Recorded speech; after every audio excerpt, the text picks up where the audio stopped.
Hello and welcome to another Ninja Review. I'm your host Ninja Jordan, and today we'll be looking at the remake of one of my favorite games, Story of Seasons, Friends of Mineral Town. Now I know talking about Harvest Moon and Story of Seasons can be a bit confusing, but before we go any further, let's take a moment to go over some history. The original Story of Seasons released in Japan in 1996 under the Japanese name Bokujo Monogatari, which roughly translates to Farm Story or Story of Seasons. The series was created by Yasuhiro Wada and developed by Victor Interactive Software. However, Natsume Inc. was in charge of North American translation and distribution, and in the West, the game was released under the title Harvest Moon. Victor Interactive Software was the development company for most of the early Harvest Moons, until they were acquired by Marvelous Entertainment in 2003. Marvelous would merge with AQ Interactive in 2011 and absorb pretty much all of their subsidiaries into one company, which today is just Marvelous. But after the initial acquisition of Victor Interactive Software, Marvelous decided to have their own American division, Xseed Games, take over the North American distribution of Story of Seasons. However, since Natsume held the rights to the Harvest Moon name, all future games would be released under the original title of Story of Seasons. Are we clear? So every Story of Seasons released after 2015 is a proper continuation of the franchise, and every Harvest Moon, starting with The Lost Valley in 2014, is Natsume's attempt at relevancy. Anyway, the original Story of Seasons, Friends of Mineral Town was released on April 18, 2003 for the Game Boy Advance. It essentially took Harvest Moon 64, which is arguably the best in the franchise, and condensed it into a pocket-sized package that was big on content, featuring a similar town, similar characters, and expanding on a lot of the ideas in Harvest Moon 64, or more appropriately, Story of Seasons 2. I played the original Friends of Mineral Town more than any video game I've played in my life, so imagine my delight when Marvelous announced a modern remake of the GBA classic. My heart swelled with nostalgic excitement, but every ninja knows you have to temper that excitement with healthy skepticism. Released on October 17, 2019, Story of Seasons Friends of Mineral Town was a pretty substantial glow-up of the original game. It follows the same basic story as the original, with some minor differences. In the original, you were a boy or girl who finds a farm after getting lost while vacationing in the country. After forming a friendship with the owner and becoming pen pals, the letters mysteriously stop, and you return as an adult to the rundown farm only to discover he bequeathed it to you before he died. In the remake, however, now the farm belonged to your late grandfather, following in traditional Story of Seasons fashion, and upon visiting it after his passing, memories of the wonderful times you had in Mineral Town begin to flood back, and you take it upon yourself to fix up the farm, which has fallen into disrepair. I really love how Story of Seasons Friends of Mineral Town connects the player to the story in a kind of meta way. While it maintains the fundamentals of the original story, making it your grandfather's farm rather than some random farm you visited one summer as a kid creates a more immediate emotional connection. This is a game that a lot of fans probably grew up with, and was arguably the last truly good Story of Seasons on a portable system until, debatably, A New Beginning on the 3DS. So it's not just the farm you're coming back to, but the game itself, and as you rebuild the farm, you're rebuilding the memories you had of playing the original. Story of Seasons Friends of Mineral Town is about as perfect a recreation of the original as you can imagine. Everything from the gameplay to the familiar setting, the music, and even the sound effects have been updated but lovingly preserved. The last mainline entry in the series at the time was Story of Seasons Trio of Towns in 2017, which streamlined a lot of the farming mechanics, making things faster and a bit more simplistic. Friends of Mineral Town eschewed a lot of these changes, maintaining the original's core fundamentals of gameplay, while still implementing many quality of life improvements brought over seemingly from Stardew Valley, which itself was inspired by classic Story of Seasons. While players will still till the soil, plant their seeds, water them daily, and watch them grow in the methodical way that popularized the franchise, small things like being able to see your stamina, quick access to your inventories, the ability to move through crop space, which allows for more crops to be planted in the field, or being able to see characters' relationship levels does a lot to bring Friends of Mineral Town into the modern age. Everything that made the original fun is still there, but with the benefit of several years of gameplay hindsight improving the experience. Although they did simplify cooking to just choosing learned recipes, which is a bit of a bummer, because the freeform cooking from the original was one of its best features, and the thing that inspired me to learn how to cook in real life. And that's not a joke, by the way, that's true. It's easy to get into a really solid groove as you complete your daily chores and talk to the townsfolk thanks to the game's traditional yet optimized gameplay and a pretty solid clock, which is about the same as the original, giving players 4 real-life seconds for every in-game 10. Since every day starts at 6 AM, this gives players about 7 minutes to get everything done in a day if you go until midnight.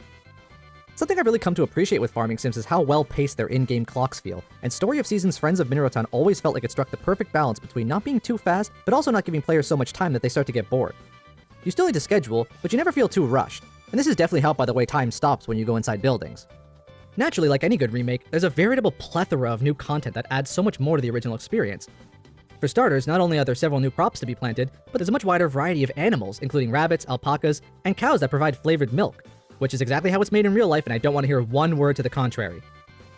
Not only that, but there are definitely a lot more character events that I remember from the original, breathing so much more life into the narrative of the game. It provides a lot of added incentive to talk to and befriend each character since it consistently rewards you with these cute little moments.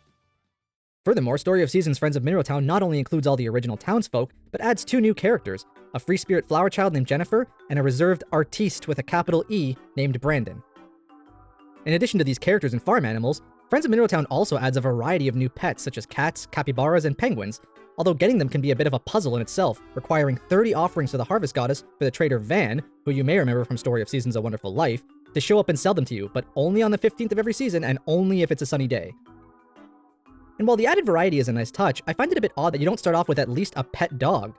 It just seems like a weird unnecessary change for the sake of variety. I mean, you can have up to 5 pets. You couldn't just get the first one for free? But the biggest addition was definitely the inclusion of same-sex marriage options. Heteronormative options were something that had been a bit of an archaic component of the Story of Seasons games, especially as they moved into the 2010s. So it was genuinely heartwarming to see a mainline game in this storied franchise taking its first step in being inclusive of different options. And with each subsequent game, the inclusivity options broadened. Pioneers of Olive Town allowed for non-binary gender options when creating a character, but still required players to choose a gender after the character creation screen, which felt a bit underhanded. But the Story of Seasons A Wonderful Life remake actually allowed not only for players to create a character with non-restrictive features, but they could also choose their pronouns rather than a specific gender. Even small steps forward are positive, and I'm glad to see one of my favorite franchises embrace change rather than run from it. Anyway, that's enough politics for one game review. The game's visual style resembles that of Story of Seasons' Magical Melody, using a chibi aesthetic for character models, while the environments have a sort of cartoonish style that goes well with the more cute look. Character portraits have all been updated and redesigned from their originals, and each one is friggin' adorable. Honestly, there isn't a single character who upon seeing them, I didn't yell, "You are so friggin' cute!" Although if there's one aspect of the visuals that's definitely lacking, it's the animations. Much like the rest of the game, while they maintain their original style, they've been updated and given increased fluidity to fit with the modernization of the game. However, they also seem to cut off really fast, creating this weird disconnect where the animations feel like they move too quickly, and the game just wants to be done with them. I definitely feel like the game needed to have either more animation or less, but given the game's chibi aesthetic, Friends of Mineral Town would have definitely benefited from simple 1 to 2 frame animations, similar to its GBA origins. If the game had looked like this, it would have added a lot more to the game's cartoonish style. Other small things like certain items being static PNGs while others are rendered in 3D create a bit of a visual disparity. On top of that, the way certain animations clip through the ground or the delay between the watering can animation and the crops being watered, while not necessarily detracting from the game, definitely makes it feel unpolished. There's an elegance and simplicity that the game really could have utilized for a more dynamic experience. In the audio department, Story of Seasons Friends of Mineral Town does a fantastic job updating the music. It was genuinely delightful to start the game up and hear that old familiar spring theme, now with greater clarity and much more dynamic instrumental arrangements.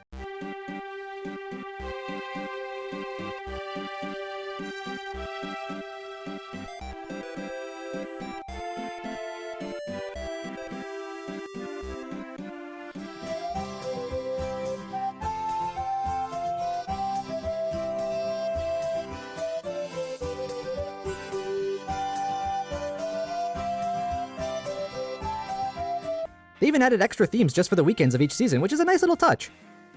The sound effects have also been updated to maintain their original GBA sound, but in a cleaner, more modern way, and strange choices from the original have been adjusted for a more audibly cohesive game. It's not all perfect, but it's pretty good. Story of Seasons Friends of Mineral Town is fantastic, both as a game on its own and as a loving homage to one of the best entries in the series. If you were a fan of the original, then you'll definitely be happy with not only how much has been kept intact, but how much has been brought into the modern day. And if you're a newcomer who was likely brought into the genre by Stardew Valley, you'll find a lot to love in this new take on a classic farming sim. Story of Seasons Friends of Mineral Town gets 4 Ninja Stars out of 5, and the official Ninja Seal of Approval. Well, thanks for watching another Ninja Jordan review. If you like this video, let me know by hitting the like button, and definitely let me know what you're thinking in the comments. If you're new here and you want to see more reviews by an actual ninja, subscribe to the channel, and don't forget to hit the little bell icon to turn on notifications so you never miss a video. But for another Ninja Jordan review, this has been your Ninja Jordan. Goodbye.